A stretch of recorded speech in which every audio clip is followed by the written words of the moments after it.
Ok, Seigneur, on te remet cette deuxième partie du cours et nous te demandons, Seigneur, de la même façon que tu as été avec nous, d'être encore avec nous et de nous instruire davantage. Merci, Seigneur, de bénir chacun.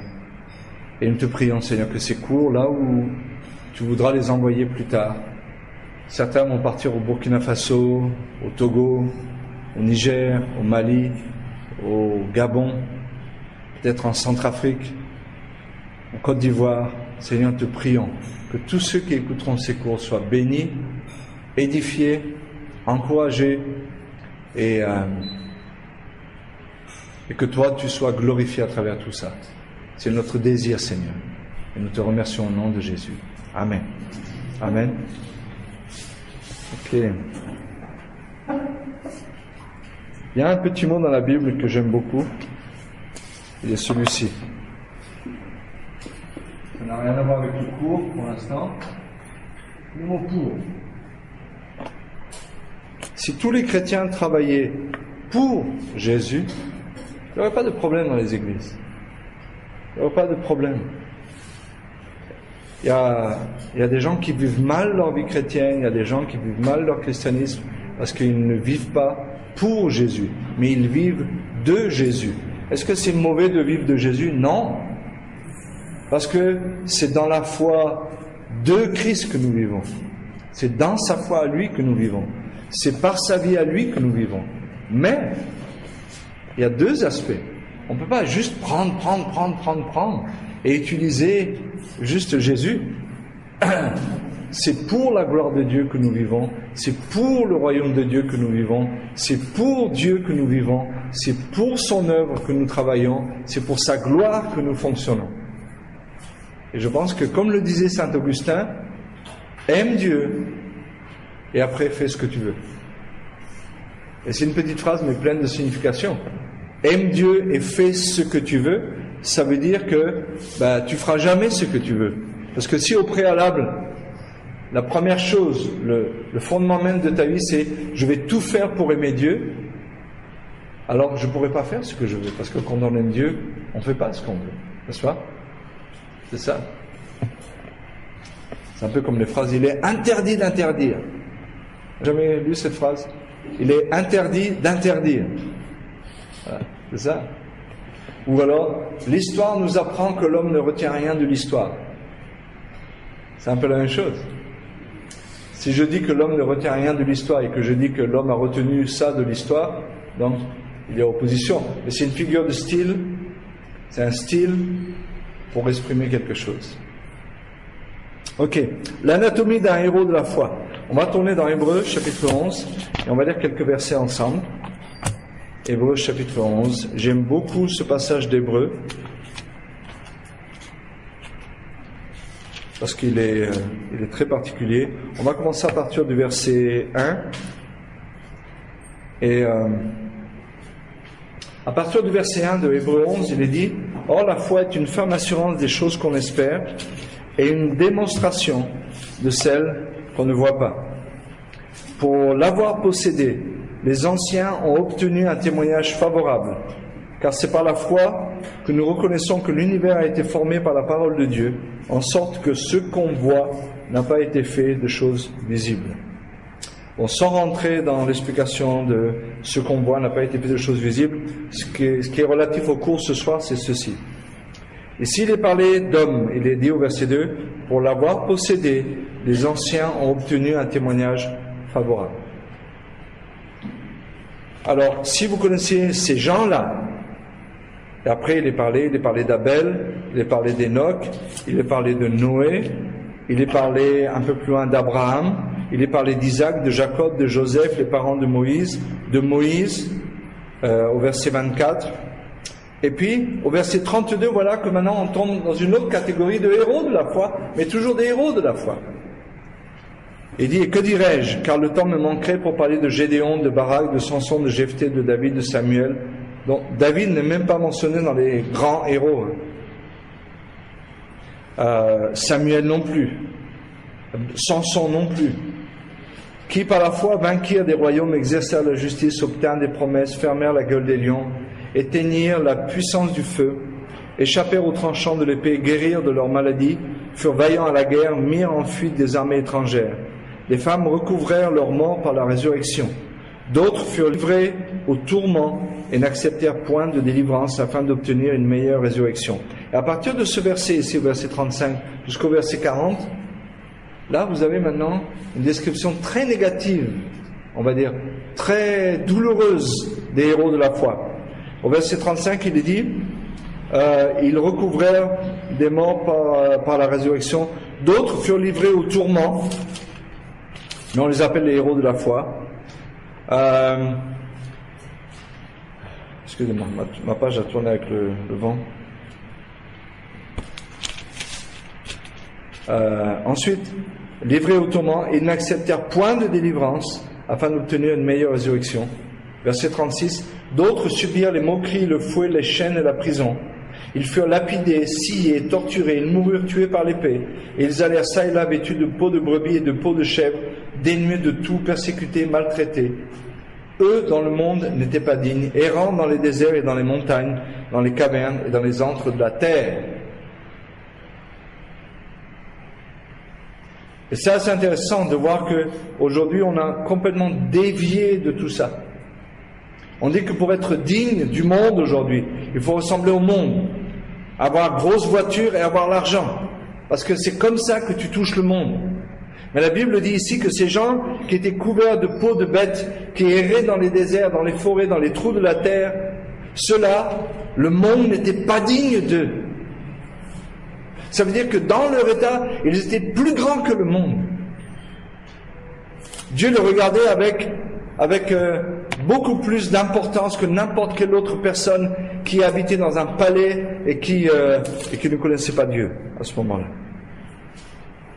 Tous ceux-là, à la foi desquels il a été rendu témoignage, n'ont pas obtenu ce qui leur était promis. Donc qu'est-ce que c'est un héros de la foi?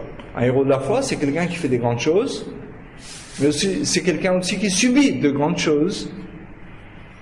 C'est quelqu'un à qui on peut faire des promesses. Vous savez que Dieu cherche des gens comme ça, des gens à qui vont prendre les promesses de Dieu et dire, Dieu, tu m'as fait cette promesse-là. Et Dieu va dire, mais pour toi, je ne vais jamais la réaliser parce que j'ai un autre plan pour toi. J'ai un autre plan pour toi. C'est pas moi qui le dis, la Bible dit que eux qui n'ont pas obtenu la réalisation de leurs promesses.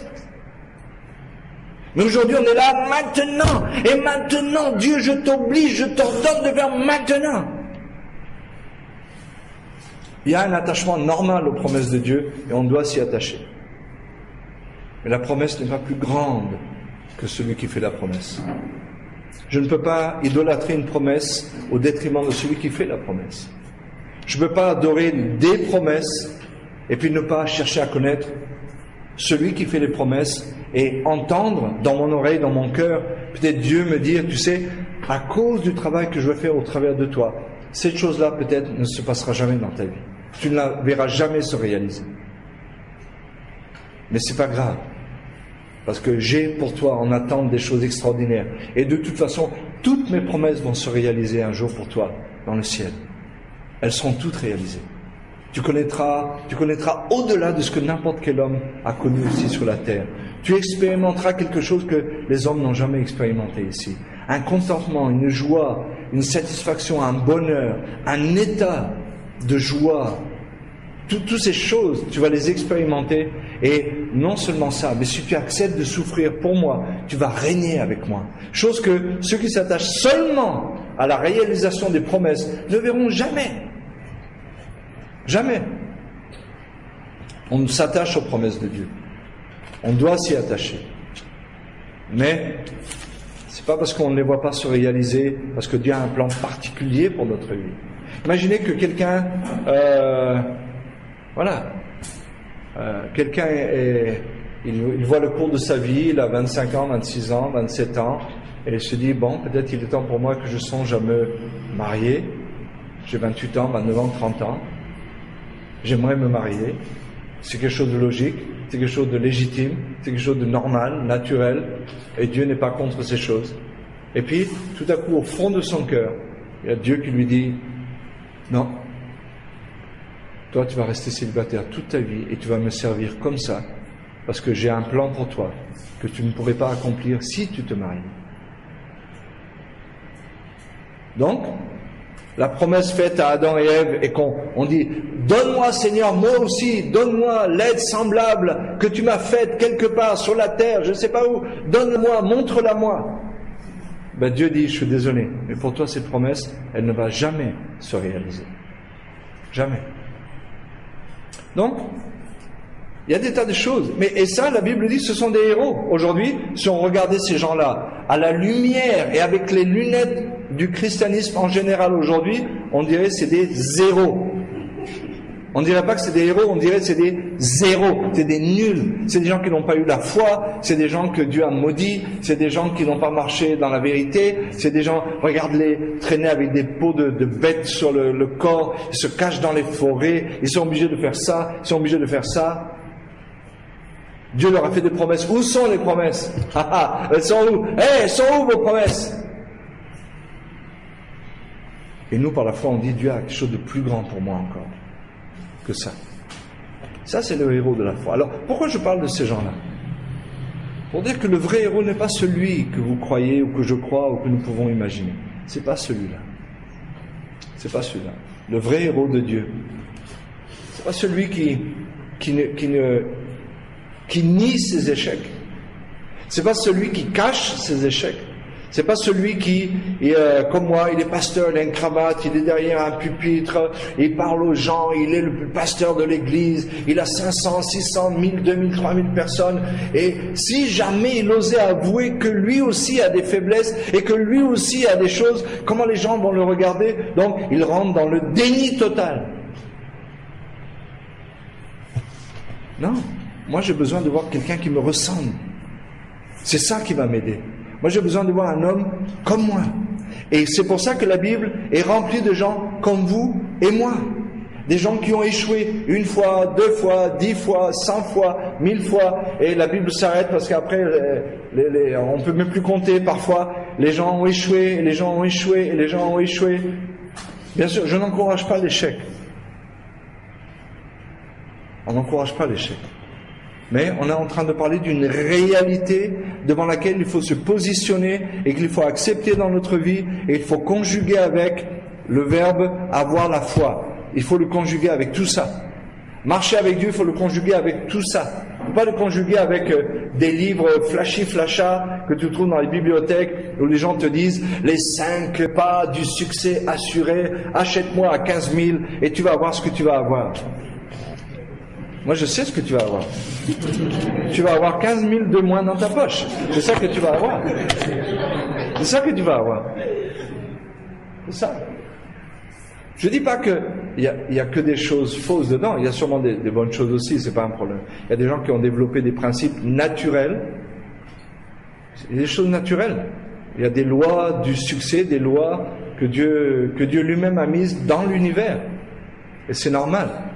Mais nous qui sommes enfants de Dieu, notre vie ne dépend pas de ces lois.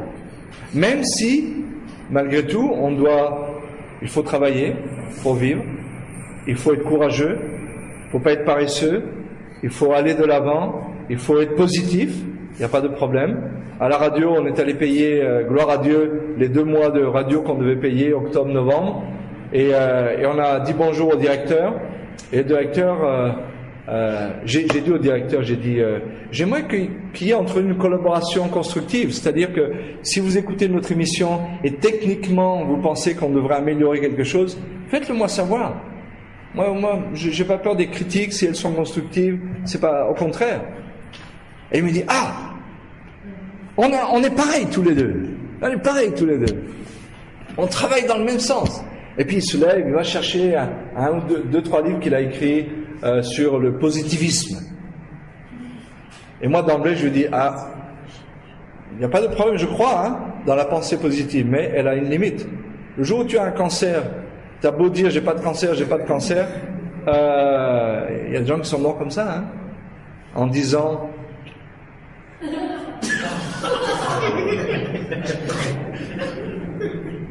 sont morts comme ça. Donc, le positivisme, c'est-à-dire, tu recherches en toi-même la force de quelque chose. Alors que nous, enfants de Dieu, on a dit quoi tout à l'heure? Il n'y a rien de bon en moi. Sans moi, vous ne pouvez rien faire. Avec Dieu, on peut tout faire, c'est vrai. On peut tout faire, ce qui rentre dans la volonté de Dieu, ce qui est dans la souveraineté de Dieu, ce qui est biblique, ce qui est correct. On peut le faire, il n'y a pas de problème. Et on va faire. Mercredi soir, on a prié, qu'est-ce qu'on a dit? Jésus nous a dit dans Jean 12, qu'est-ce qu'il a dit? Qu'est-ce qu'il nous a dit?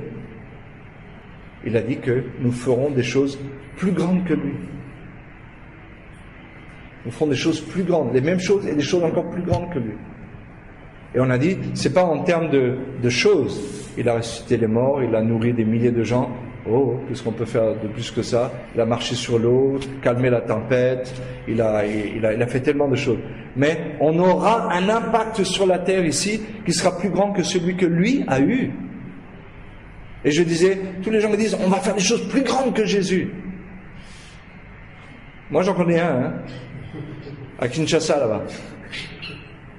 Il n'a pas voulu marcher sur le lac. Il a marché sur la rivière même. Et la rivière, elle est tumultueuse. Il a dit, tel jour, je vais marcher sur les eaux pour montrer que Dieu est avec moi. Et le gars, il a coulé, il s'est noyé. Et les journalistes étaient là, clic, clic, clic, clic, clic, clic, clic. Et après, dans les journaux, c'était tous les Alléluia ont sombré dans le... Non, ça c'est pas ça. Donc les héros de la foi, c'est qui? Quels sont les gens qui vous inspirent? C'est des gens qui ne font jamais d'échecs? Ah, mon ami, si c'est ça qui t'inspire, là tu es mal foutu, hein? Tu es mal barré. Vraiment, tu es mal parti. Tu es très mal parti. Parce que si c'est lui que tu vises, à chaque fois que tu vas échouer, ça va être catastrophique pour toi. Catastrophique pour toi. Mais si je vois des gens comme Moïse, si je vois des gens comme Abraham, si je vois des gens comme David, si je vois des gens comme Noé, si je vois des gens comme Samson, si je vois tous ces gens-là, je me dis, Dieu dit que ce sont des héros de la foi.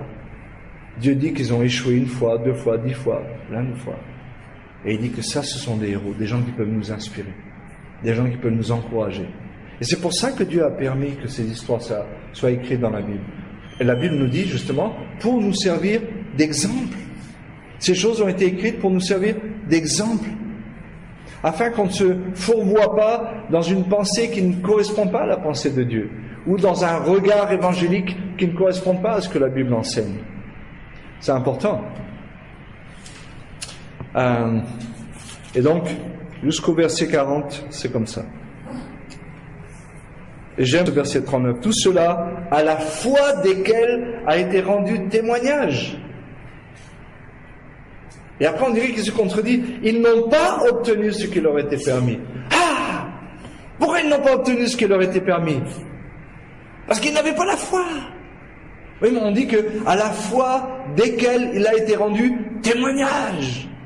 On a rendu un témoignage positif de leur foi. Et pourtant, la réalité, échec, montrer qu'ils n'ont pas reçu ce qui leur était promis. Ok, donc juste pour dire quoi? Pour dire encore une fois que on doit convertir nos pensées, on doit convertir notre regard, on doit convertir nos concepts sur les choses de la vie. Toutes les choses de la vie. L'échec fait partie des choses de la vie et le regard qu'on a sur l'échec doit être converti lui aussi.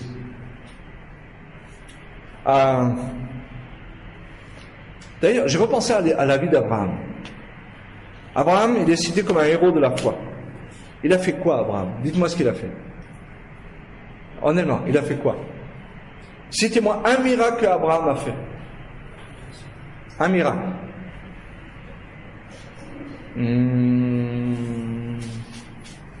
Ah, vous ne connaissez pas votre Bible. Qu'est-ce qu'il a fait comme miracle? Qu'est-ce qu'il a fait? Georges, tu as levé la main le premier. Abraham a combattu vraiment allié Lot. Ok. Est-ce que c'est un miracle? C'est difficile à définir. C'est difficile. Là, on le range en sous-catégorie. Ok. Qu'est-ce qu'il a fait? Ok. C'est un miracle? Est-ce que c'est un miracle? Qu'est-ce qu'on peut dire? Il n'a rien fait. Il n'a fait aucun miracle. Il a été sauvé, mais c'est pas lui qui a produit la chose, dans le sens, Dieu ne l'a pas utilisé pour produire quelque chose, n'est-ce pas? Avant, il n'a rien fait. Et vous savez comment on l'appelle? Le père de la foi. Hein? Il a cru. Non, je parle de miracle. Je parle de fait extraordinaire qui fait qu'on qualifie de quelqu'un de comme ça là. Ok? Je parle de miracle, pas de choses qu'il a faites. Il a offert son fils en sacrifice, il a obéi, il a quitté Ur, le pays des Chaldéens, il est parti sans savoir où il allait, il a cru Dieu, etc. Il a menti, il a triché, il a fait ça. Alors, on connaît plus de choses négatives au sujet d'Abraham, à part le fait qu'il a cru à Dieu et que cela lui fut imputé à justice. Mais on l'appelle le père de la foi. Donc la foi, c'est quoi? Quand les gens font une association directe comme ça, là, copier-coller on appelle ça, hein, une association directe entre miracle et foi. Abraham, alors, n'avait pas la foi.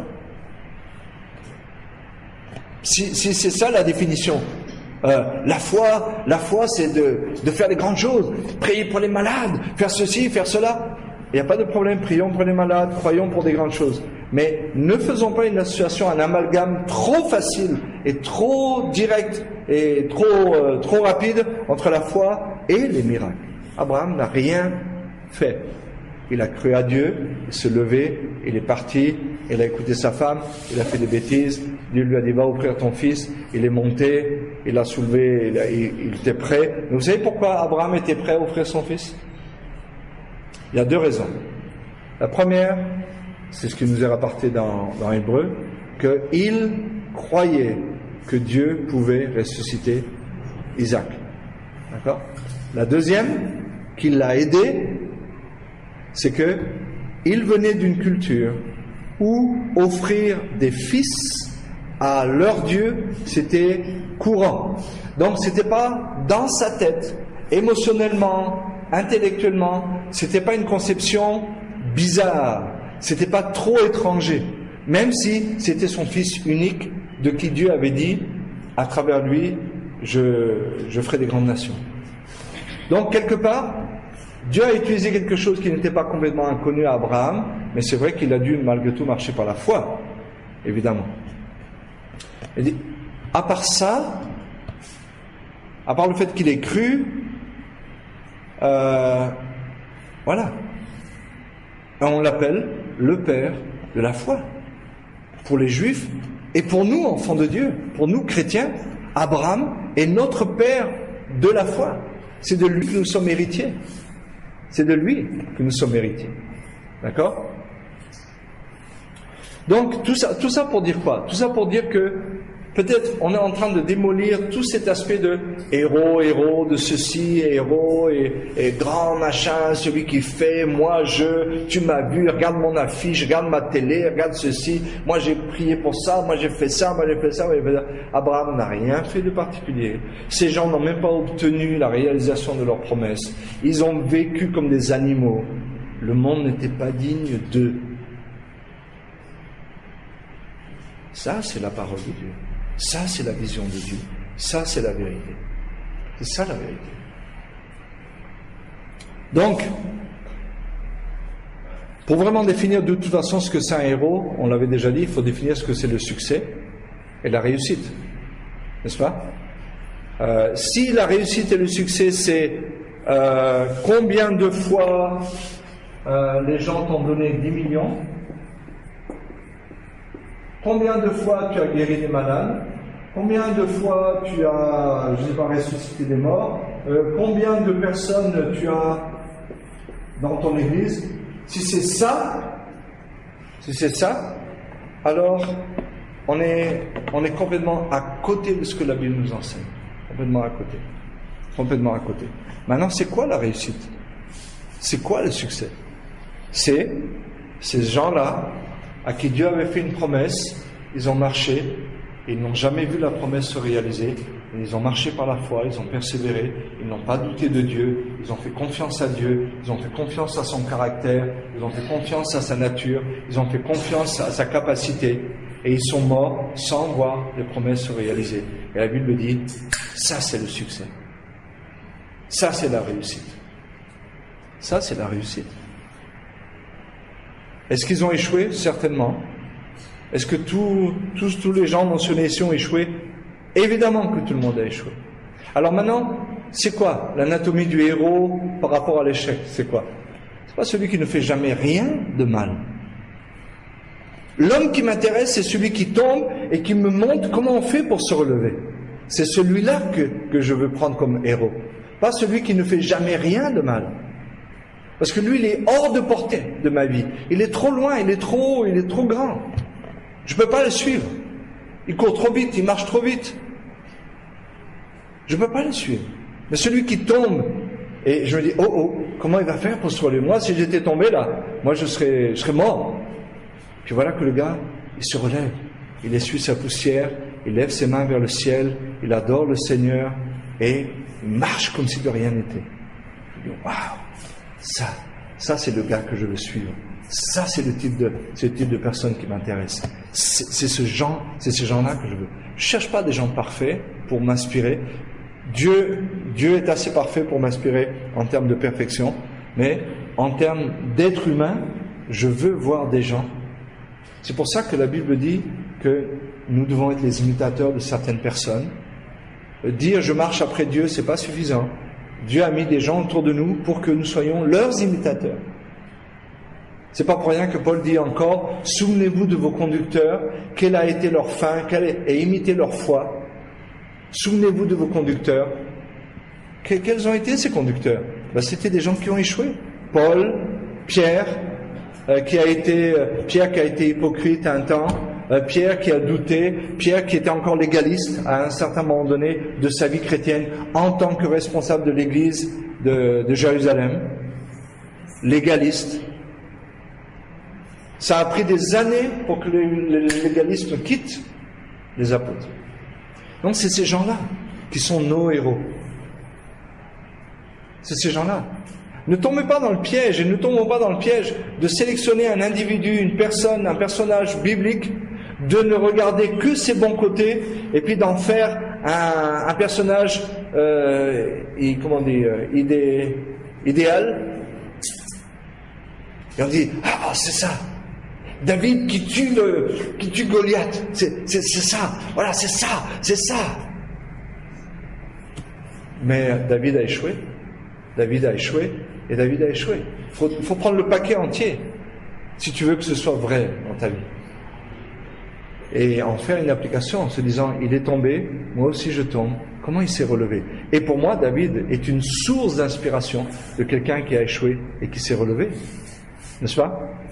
Lorsque Dieu fait mourir le bébé, qu'est-ce qui se passe? Il jeûne, il prie, il s'enferme dans sa chambre, il jeûne, il prie, il prend le sac et la cendre, il jeûne, il prie, et pendant quelques jours, il jeûne, il prie, il jeûne, il prie, il intercède pour que l'enfant vive, et Dieu dit, non, l'enfant ne va pas vivre, l'enfant va mourir. Ok? Il entend les serviteurs parler, et les serviteurs, l'enfant est mort. Mais il ne faut pas le dire à David, parce que s'il était aussi triste que ça quand il était vivant, comment il va être triste quand il va apprendre qu'il est mort? Mais eux ne comprennent pas que David c'est un héros de la foi. Eux ne savent pas que c'est un héros de la foi. Et qu'est-ce qu'il va faire David? Il va faire quoi? Il entend ce que les serviteurs disent, il entend que l'enfant est mort, il dit, l'enfant est mort? Il dit oui, ok, ben voilà, Dieu n'a pas répondu à ma prière. J'ai intercédé, prié, Dieu n'a pas répondu. Mais voilà, que Dieu soit béni. Allez, je vais me laver, je vais prendre une douche, après, préparez-moi un bon repas, je vais manger et me réjouir. Et après, je vais aller voir la maman qui a perdu son bébé. Et voilà. Mais David, quand même, attends un peu. Non? Je me relève, je me saisis de la grâce de Dieu, je me saisis du pardon de Dieu, et je vais de l'avant. Et l'échec, je vais apprendre de l'échec. Mais c'est pas l'échec, je ne veux pas m'identifier à l'échec. Si tu fais quelque chose qui est mauvais et que c'est un échec, ça ne veut pas dire que tu es mauvais. Attention, Rappelez-vous, on identifie l'échec pour pouvoir le gérer, mais on ne s'identifie pas à l'échec pour être détruit davantage encore. Ok? On identifie l'échec pour pouvoir le gérer, mais on ne s'identifie pas à l'échec pour être détruit nous-mêmes par notre faute. C'est comme ajouter péché sur péché. Quelqu'un qui échoue et qui ne se relève pas, non seulement il a péché une fois, mais il continue maintenant de pécher en ne saisissant pas la grâce de Dieu. Et comme il est dit dans Hébreux 12, il est dit que personne ne se prive de la grâce de Dieu de peur que si tu tombes dans quelque chose, le fait que tu ne te saisisses pas de la grâce de Dieu, eh bien tu commettes encore quelque chose de pire encore que ce que tu as fait. Et que tu aggraves ton cas. Tu aggraves ton cas. David, Abraham sont des gens qui nous inspirent. Sont des gens qui nous inspirent. Josué le sacrificateur est un homme qui nous inspire. Pourquoi? Parce qu'il a échoué, il se tient devant Dieu, il ne dit rien, il ne cherche pas des excuses, et Dieu le bénit, Dieu le rétablit, et lui donne même plus de choses, plus de responsabilités encore. Donc c'est quoi un héros biblique? C'est un homme faible avec un Dieu fort. C'est ça le héros biblique. Notre héros à nous, celui qui peut nous aider, c'est ça. Ok. Dans Jacques 5, verset 17, prenons l'exemple d'Élie. La Bible dit, dans Jacques 5, verset 17, Élie était un homme de la même nature que nous. Il pria avec instance pour qu'il ne plût point, et il ne tomba point de pluie sur la terre pendant 3 ans et 6 mois. Qu'est-ce que la Bible dit? La Bible dit que Élie était de la même nature que nous. Alors, bien sûr, on regarde ce verset et on a envie de retenir une seule chose. Qu'est-ce qu'on a envie de retenir? Et le gars là, très fort, hein? Tu imagines? Il prie et Dieu écoute sa prière et il arrête la pluie. Après, il prie encore et Dieu écoute sa prière et la pluie revient. Le gars est fort, hein? Moi, je veux être comme Élie.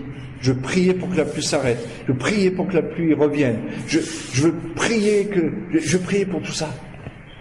C'est ça, je veux être un homme comme ça. Mais quand la Bible dit que Élie était de la même nature que nous, vous savez ce que ça veut dire? Ça veut dire ça. Le mot nature, c'est homoiopathès.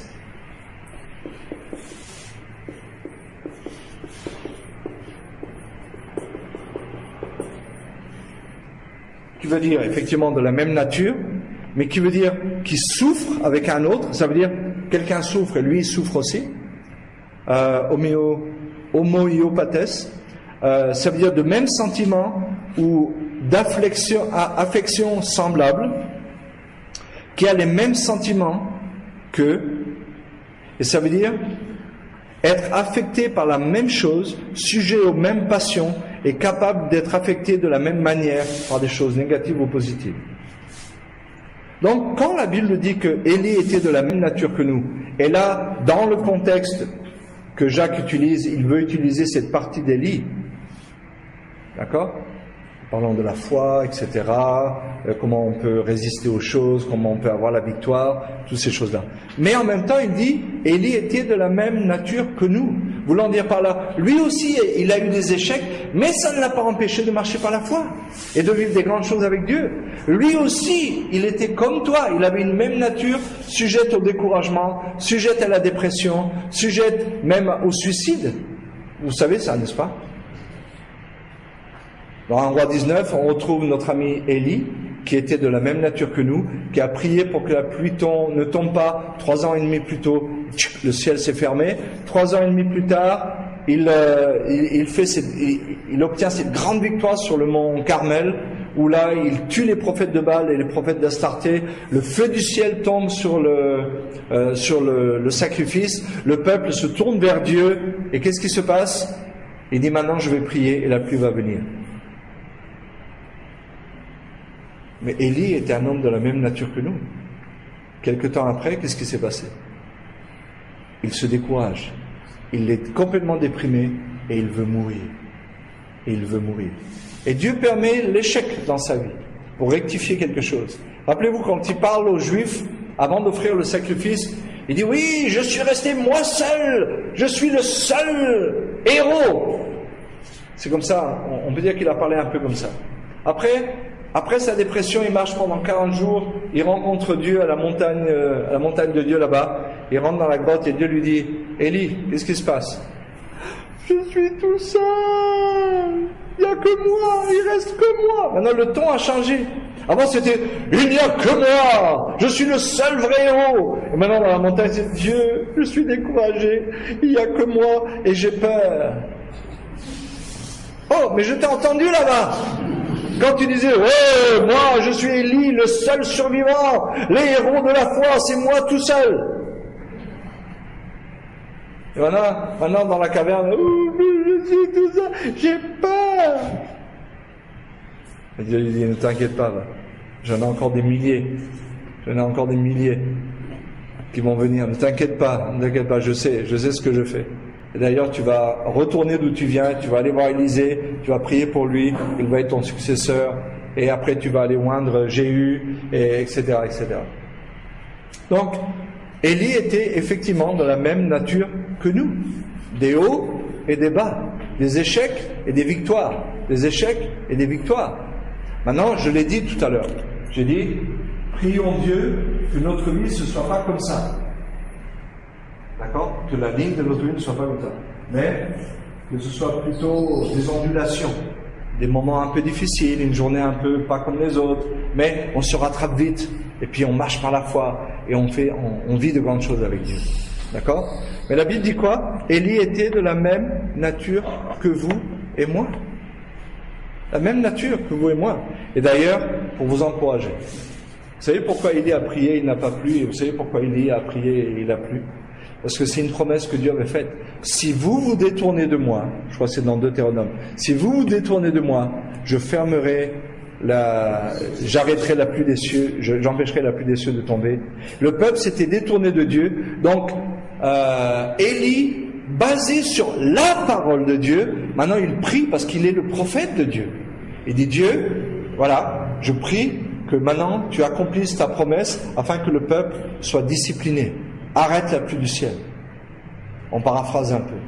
Et ensuite, quand le peuple est revenu à Dieu, après la bombe atomique qui est tombée sur le sacrifice, il dit maintenant à Akab, rentre vite chez toi parce que je vais prier et la pluie va venir. Et là maintenant il prie en disant, Seigneur, tu as vu, le peuple a détourné son cœur des idoles, il est revenu à toi, maintenant renvoie la pluie. Donc il a prié en accord avec la parole de Dieu. D'accord? Donc effectivement, Élie était un homme de la même nature que nous. Nous avons la parole de Dieu. Nous cherchons à connaître la pensée de Dieu. Nous cherchons à connaître les choses de Dieu. Et les choses de Dieu nous disent, et la parole de Dieu nous dit que l'échec fait partie de la vie de tous les hommes. De tous les hommes. Avoir une pensée idéaliste sur la vie chrétienne, c'est la meilleure façon d'être misérable, de devenir hypocrite, de se décourager et un jour de tout quitter. De tout quitter. Les gens qui viennent à l'église parce qu'on leur a dit qu'ils ne vont plus avoir de problèmes, ils seront plus malades, ils n'auront pas de problèmes d'argent. Combien de gens vont et disent, ça fait 2 ans que je suis là, regarde, ma vie n'a pas changé, et vous là, et puis ils s'en vont. Ils s'en vont. C'est ça.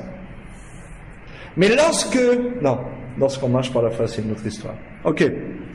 Donc, il était de la même nature que nous. Il était de la même nature que nous. Et dans Romains 7, tu as un homme qui s'appelle Paul, qui regarde à lui-même et qui découvre qui il est. Quelle est sa nature? Vous vous souvenez ce qu'il dit? Le bien que je veux faire, je n'arrive pas à le faire. Le mal que je ne veux pas faire, c'est ça que je fais. Et il termine en disant, misérable que je suis, qui me délivrera de ce corps de mort? Et ensuite, au verset 8, il dit, mais gloire soit rendue à Dieu. Donc, lui aussi, il découvre sa nature. Lui aussi avait besoin, Paul, le grand Paul, de découvrir qui il était en Adam, qui il était naturellement, afin de mieux vivre qui il était en Christ. Il a fallu qu'il le découvre. Et j'imagine que lui aussi a échoué. Il y a des gens qui disent, et je m'accorde, et je suis un peu d'accord avec eux, de dire que quand Paul a renvoyé Jean-Marc, parce que la première fois il les avait quittés, ce n'était pas la grâce, ce n'était pas la miséricorde. Dieu après s'est occupé de ça, il n'y a pas de problème. Mais l'acte même que Paul a posé, en disant à Jean-Marc qui voulait venir avec eux pendant le second voyage missionnaire. Il a dit non, toi tu nous as lâchés la dernière fois, allez, rentre chez toi, va voir ta mère. Et il est parti avec Silas, et c'est Barnabas qui a pris Jean-Marc avec lui. Ok, on va pas épiloguer là-dessus, c'est juste un détail. Mais Paul aussi a dû découvrir qui il était en Adam, afin de mieux découvrir qu'il était en Christ. Il faut pas avoir peur de qui tu es. Tu l'es. Qu'est-ce que tu peux faire à ça? Tu l'es. Tu es comme ça. Mais au moins, comme on disait tout à l'heure, au moins ça nous attire vers Dieu. Au moins ça nous rend dépendants de Dieu. Au moins ça nous permet de nous attendre à Dieu. Et de vivre notre vie de façon équilibrée. Élie et Paul nous exhortent à croire Dieu au-delà de nos faiblesses. Le bien que je ne veux faire, j'arrive pas à le faire. Le mal que je veux pas faire, c'est ça que je fais. Qui me délivrera? Et Tocqueville s'est dit, mais non, mais de toute façon, l'échec fait partie de la vie. Je vais me focaliser sur Christ. Focaliser sur Christ. Je vais fixer mes regards sur Jésus. Je vais m'affectionner aux choses d'en haut. Je vais oublier ce qui est derrière moi et je vais courir en avant. J'ai échoué, je vais même oublier ça, je vais aller de l'avant. Je tire des conclusions, je tire des leçons, et je vais de l'avant. Et je ne laisse pas l'échec s'accrocher à mon dos. Un échec, deux échecs, trois échecs. Puis après, tu te demandes pourquoi tu n'arrives pas à courir. Il y a un homme qui s'appelle Raymond Lull. Raymond Lull, c'était un chrétien. Il a formé des centres de formation pour l'évangélisation des musulmans. Et il a envoyé des missionnaires dans les pays musulmans. Et lui, un jour, Dieu l'appelle à partir aussi. Je ne sais pas s'il était américain ou anglais, je ne sais pas. En tout cas, il était soit en Amérique, soit en Angleterre, je ne me souviens plus d'où il vient. Et lui, donc, il a ouvert des centres de formation, il a formé des gens, il leur a appris l'arabe, ils ont appris les coutumes, ils ont étudié, et il a envoyé des missionnaires dans les pays arabes. Un jour, Dieu l'appelle à aller en Égypte. Et il fuit. Lui qui a envoyé les gens, lui là, il a peur et il ne veut pas y aller. Et il dit non. La peur le saisit et il refuse de partir. Vous savez pourquoi? Parce que plusieurs de ceux qu'il avait envoyés là-bas sont morts martyrs. Et il s'est dit, moi je forme les gens pour mourir, mais moi là, je veux pas mourir, hein. Non. Et il a peur, et pendant je ne sais pas combien de temps, il refuse de partir. Jusqu'à ce qu'il se repente, il s'approche de Dieu, Dieu lui donne le courage, et il est parti en Égypte, au Caire, je crois. Et là, il a fait un travail missionnaire, et il est mort comme martyr lui-même. Mais son échec n'a pas empêché. L'échec n'a pas empêché que cet homme dise, Seigneur, par la foi. J'ai peur. Je n'ai pas de force en moi-même. Mais par la foi, je vais y aller. Et il est parti, il a donné sa vie. Donc, il a eu peur. Comme chacun de nous, on a peur des fois. N'est-ce pas? Il n'y a pas des situations qui vous font peur. La volonté de Dieu ne vous fait pas peur des fois. Bien sûr qu'elle nous fait peur. Moody, le grand évangéliste, vous savez combien de fois il a échoué? Je ne veux pas aggraver son cas, hein. Je veux pas dire tous les jours, mais régulièrement il échoue. C'est un homme colérique. Il a boxé des gens. Un jour, quelqu'un l'a insulté alors qu'il prêchait l'évangile. Il s'est approché, il l'a poussé dans les escaliers. Le gars, il a fait blum blum blum blum comme ça. Et les gens qui le regardaient, ça c'est l'évangéliste Moody. Est-ce que vous savez que ce gars a gagné 1 million d'âmes au Seigneur, sans télévision, sans radio, sans micro, sans rien du tout?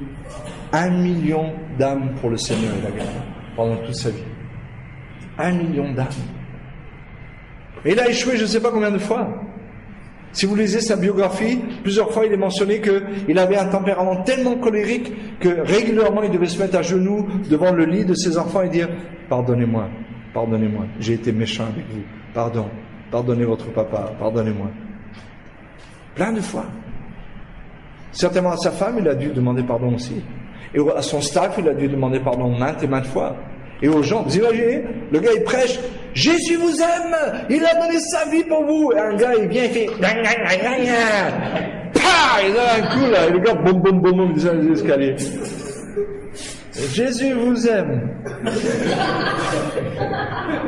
C'est frappant, hein? Mon message est frappant. Ça vous renverse. Hein?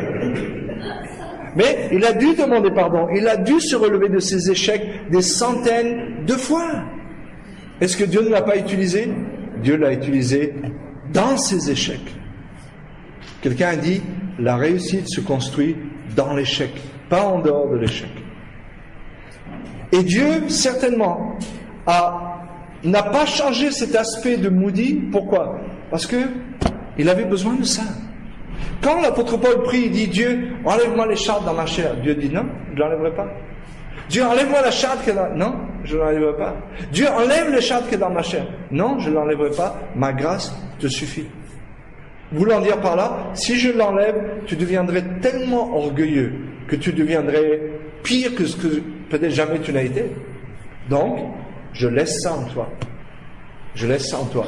Et Moody a été Moody jusqu'à la fin de sa vie. Est-ce que vous savez que Charles Spurgeon fumait le cigare à un tel point qu'on a fait de la publicité? Fumez les cigares que Charles Spurgeon fume. Il y avait son nom partout à Londres. Jusqu'au jour, il a tellement été dérangé de ça qu'il a arrêté de fumer. Est-ce que ça a empêché Dieu de l'utiliser? Charles Spurgeon, le prince des prédicateurs, on l'appelle.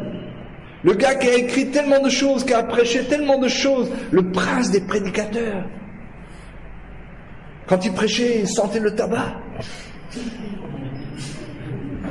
Est-ce que ça a permis ça n'a pas permis à Dieu de l'utiliser? Non. Est-ce que ça veut dire qu'on cautionne ça? Non, absolument pas.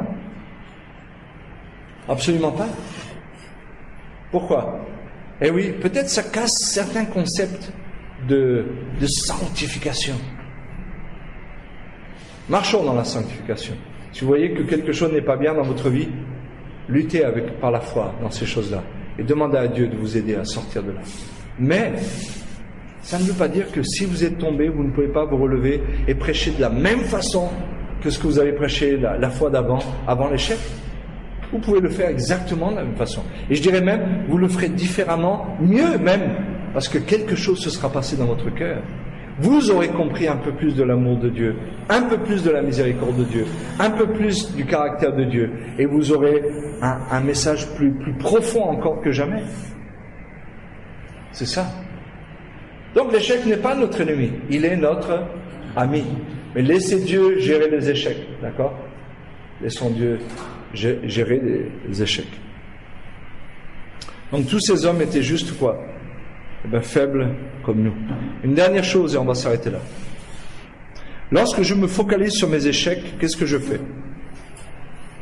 Je fortifie les choses négatives de ma vie.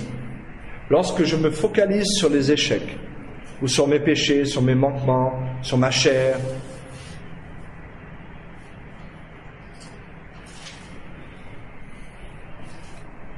qu'est-ce qui se passe? Je fortifie ces choses en moi. Je les magnifie. Et deuxièmement, j'affaiblis ma capacité à recevoir les choses de Dieu, à pouvoir prier et à m'attendre à Dieu. Donc, premièrement, je fortifie ces choses négatives en moi. Et deuxièmement, j'affaiblis ma capacité à recevoir les choses de Dieu, à connaître Dieu, à pouvoir prier et à m'attendre à lui.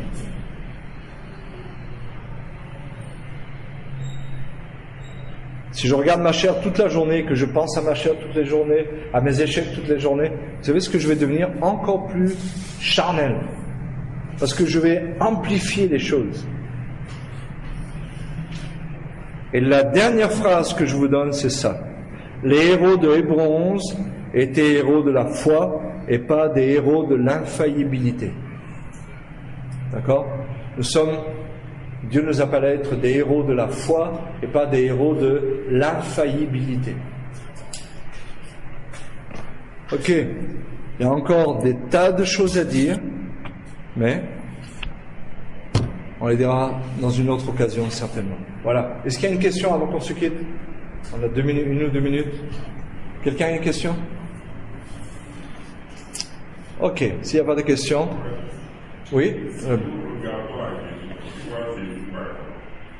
La manière dont les hommes vont te voir, vont te qualifier ça va échec. Mais c'est une réussite. Bien sûr.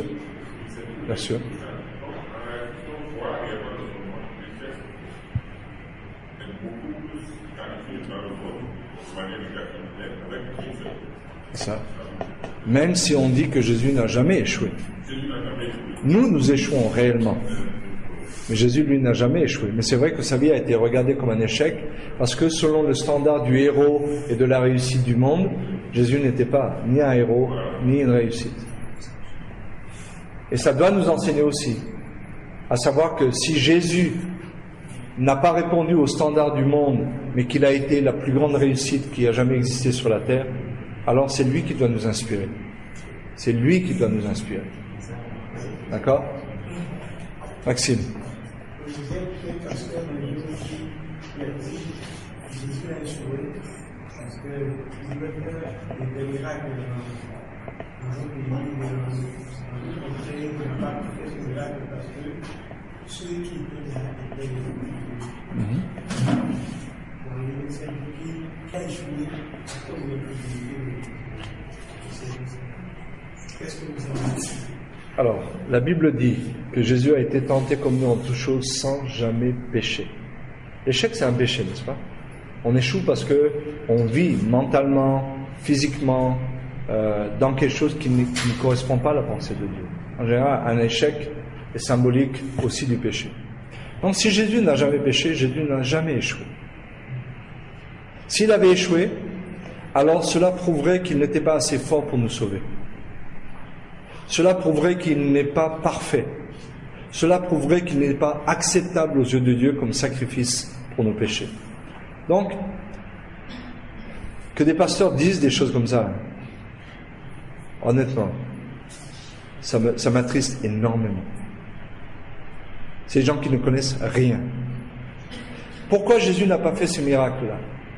La Bible dit que Jésus n'a pas pu faire beaucoup de miracles. Non pas qu'il n'avait pas la puissance de faire les miracles, mais c'est le Père, puisqu'il était toujours soumis au Père, n'est-ce pas? Il ne faisait que ce que le Père lui disait de faire. C'est comme si Dieu lui avait dit, au fond de son cœur, laisse ces gens tranquilles. Ils n'ont pas besoin que je fasse quoi que ce soit ici. C'est des incrédules. Laisse-les à leur incrédulité et va-t'en. C'est dans ce sens-là qu'il faut comprendre ça. C'est pas que Jésus était empêché parce qu'il a eu un moment de faiblesse, il a eu un vertige, il a eu un manque de fer, un manque de magnésium, et il n'a pas pu faire quelque chose. Qu'est-ce que c'est ces histoires? Ces gens sont des... C'est dommage, quoi, que des gens comme ça puissent se tenir derrière des pupitres et dire des choses comme ça. C'est vraiment dommage. C'est dommage. Comme le gars, c'était en Côte d'Ivoire, qui dit, maintenant nous on va louer Judas, parce que grâce à lui, Jésus est mort pour nous.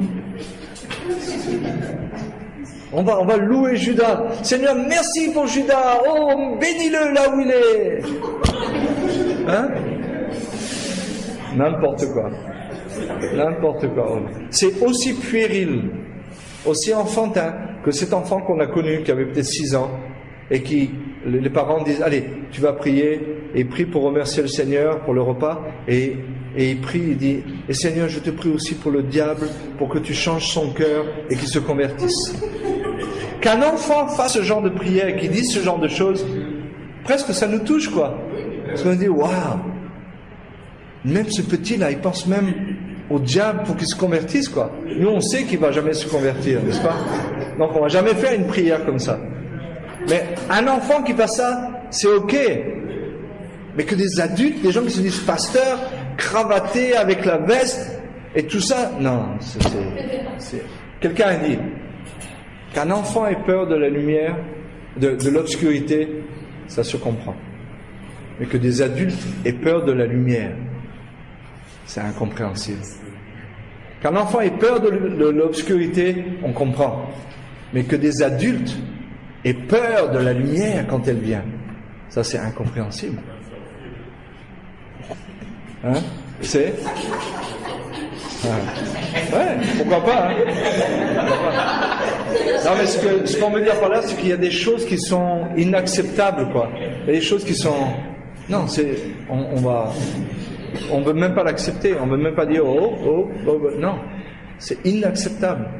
On devrait même contrecarrer ces choses et dire haut et fort le contraire, quoi. Tu vois? Ok. On est à la fin de notre cours. Que Dieu vous bénisse. Et à demain. À demain.